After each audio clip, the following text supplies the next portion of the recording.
আহা, কেমনে বললে বুঝতা?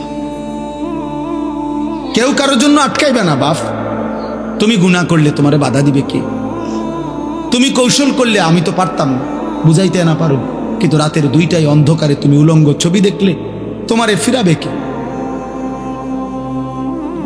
তুমি যদি নিজের লজ্জাস্থান নিজের হাতে নাপাক নষ্ট করে ফেলো, তোমারে থামাবে কে? তুমি যদি কোনো হারাম মেয়ের সম্পর্কে নিজের চরিত্র নষ্ট করে ফেলো, তোমারে ফিরাবে কে?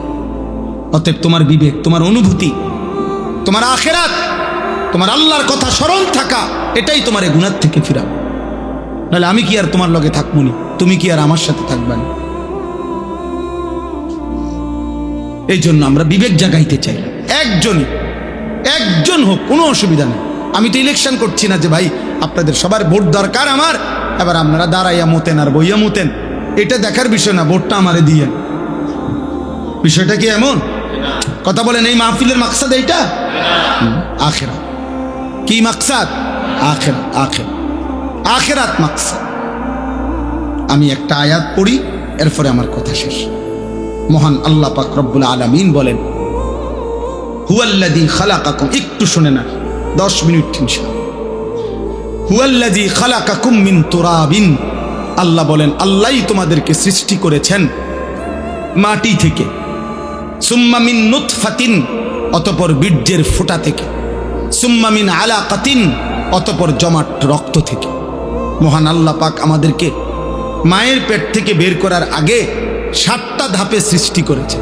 7 স্তরে, 7টা ধাপে। 1 মাটি, 2 বীর্যের ফোঁটা, 3 জমাট রক্ত, 4 গোশতের টুকরা, 5 হাড্ডির একটা কঙ্কাল, 6 ওই কঙ্কালটার উপরে পরিমিত মাত্রায় গোশত দিয়ে চোখ নাক কান লাগিয়ে শরীর গঠন, 7 রূহ ফুকে দিয়ে মায়ের পেট থেকে বের করেছে। কয়টা হইল দোস্ত? এই মালিক সেই মালিক যিনি চাইলে কোন হও বললেই হয়ে যেত, হইতো না? কথা বলে না?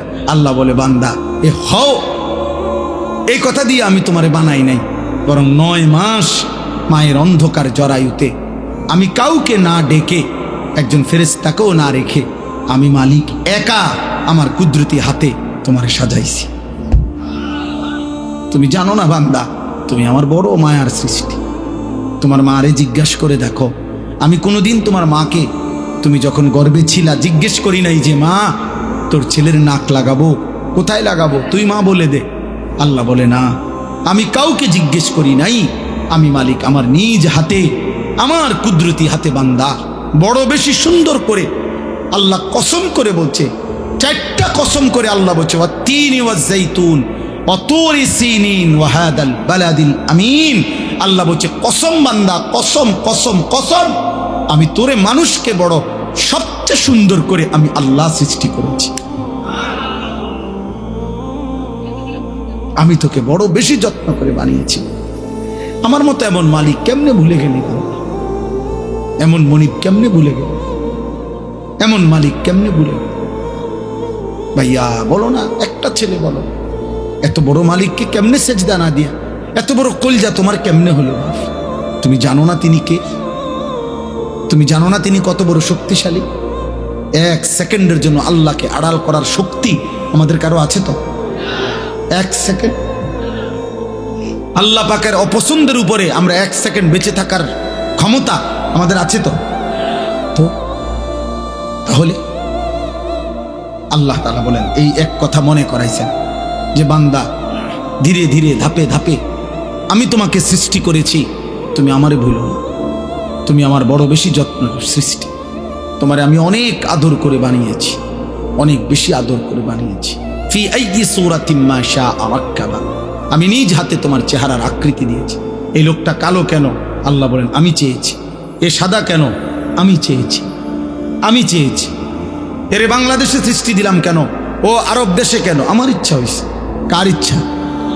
আল্লাহ বলেন আমার ইচ্ছায় তোমরা আমি সাজিয়েছি।